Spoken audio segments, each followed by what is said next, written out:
Good morning, everyone. We have Coach Payton for the call. Megan, I'll turn it over to you. Thank you, Patrick. Coach, we'll begin with Mike Kliss of 9 News. Go ahead, Mike.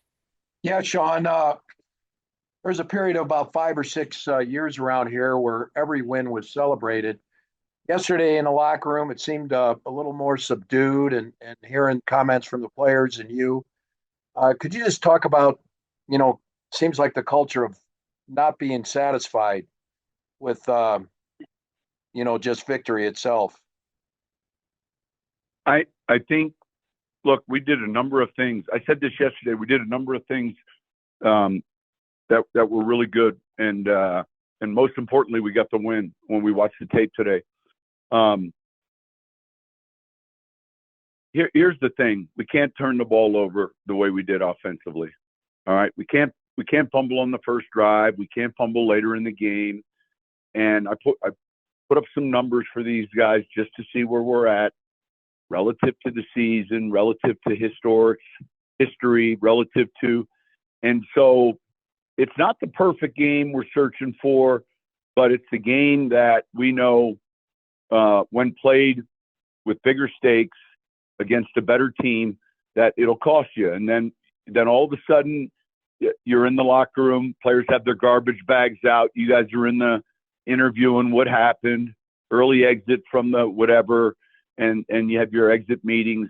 And so we have to be better at that. And so the turnovers bothered me. The late drive and how we played defensively bothered me. And look, I just think that what's the bar? What's the expectation? And it has to meet or exceed mine. Parker Gabriel, the Denver Post.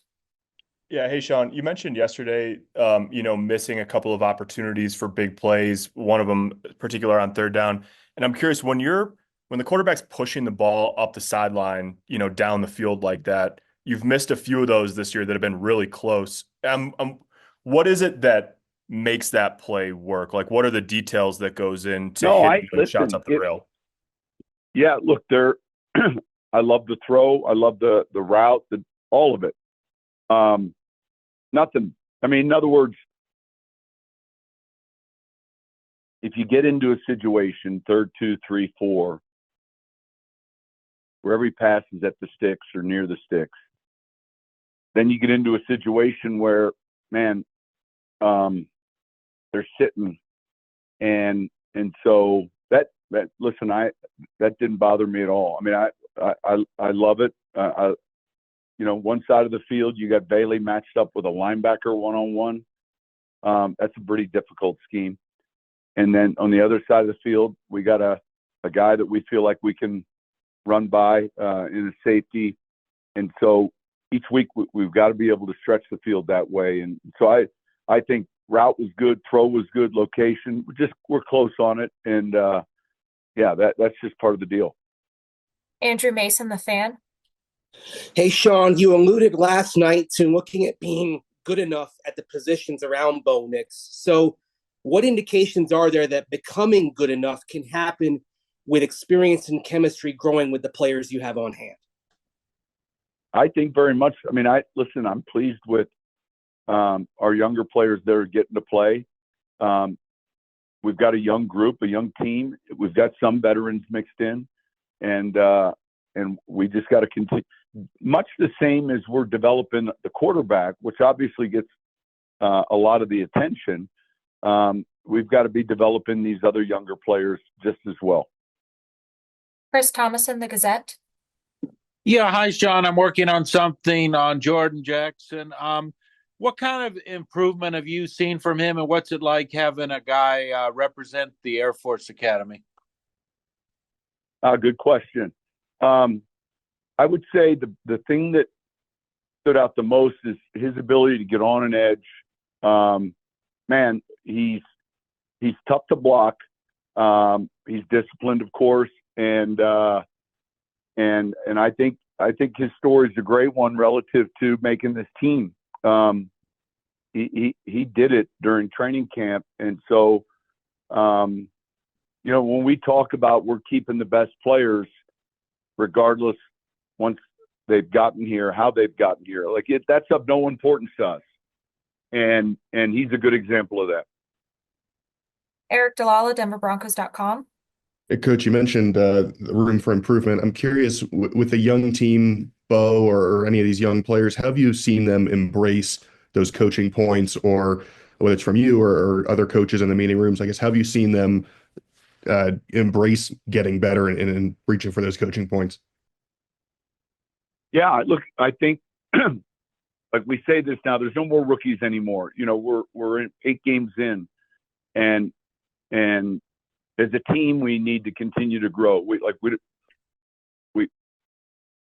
don't have, the Peloton doesn't have room to wait for the slackers.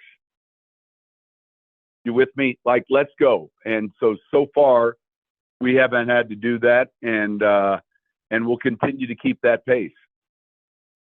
Zach Stevens, DNVR. Hey, Coach, after the game, a number of Panthers players that were frustrated, felt like you were running the score up. I know. How do you respond to that? Listen, I said it last night. We're trying to finish the game the right way. We're not trying to run up the score on anyone.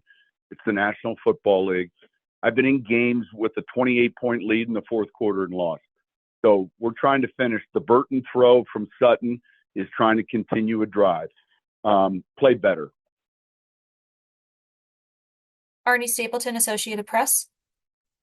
Hey, Sean, given the production you got out of your tight end core yesterday, I was curious if Greg Dulcich, I know he's been a healthy scratch here for a few weeks, and I'm just wondering about him. Is he taking your coaching points? Has he had a good attitude? He's working. Look, his attitude's fantastic. He's working his tail off. He's doing all the things we're asking of him. We're just getting a little bit more right now from the others. And I think somebody asked me yesterday, it's hard to predict sometimes who might get touches within a route sequence. Sometimes it's more easier to predict, but I thought we got good production out of the group. I'd never heard of this holiday, National Tight End Day, but there was some irony there. But those guys played well yesterday. Thanks. Corey Rank, Denver Post. Coach, I love the fact that you always go back at teams. You did it in New Orleans. You show that edge and attitude. Is it important? Because so many, as Mike Kliss said, for years, this team's What's played the question? The teams have played the victim. Do you feel this team taking on a personality with an edge and an attitude that's reflective of your staff and you? Like, hey, this is a different time in Broncos football. You feel this team taking on that personality? I think you're probably looking at. I want them to take on a winning personality. I want them to take on a personality that understands what wins in our league. And look, I say this all the time. Confidence is born only from demonstrated ability. And so now, do I feel like we're a more confident team today in October than we were when we started the season? Absolutely. And in that there are certain things, though, that we have to improve on. That has nothing to do with the earlier question relative to were we trying to score. That has nothing to do with that. There's no story there. We're trying to win a football game. We're trying to extend the drive. I'm throwing the ball to my fullback, Burton. All right. So I'm not necessarily expecting a touchdown. We're trying to close the game out. And, it wasn't 50, 60, or 70. I think I didn't look at that at all. I just looked at that as us trying to win a football game and learn to close out a game. Yeah, well, I agree with you. I mean, that's what I'm saying. I appreciate the fact the way you handled it. I mean, it's a 21-point game. It wasn't. I mean, like you said, I think I appreciate the way you handled it. So I hope if I said the question backward, I appreciate the way you. No. I got it. Yep. Okay. Darren McKee, Altitude. Yeah, Coach. What is, just in general, your overall philosophy on trick plays in terms of not wanting to give something away too early in the season, or when to use them, or in general, how do you feel about trick plays and when to use them? I don't have a philosophy written down. I kind of go in sometimes, depending on the week. There's certain plays with certain defenses. Let's just pretend we're playing team C and they run a certain defense. And over the history of time, you're like, well, right away, we're always going to have certain things that we want to install versus that type of defense. But I don't have a philosophy written down when to use them, when not to. I kind of trust my instincts there. Coach, that appears to be all the questions we have today. Thank you so much for taking the Perfect. time. Sounds good. Thank you.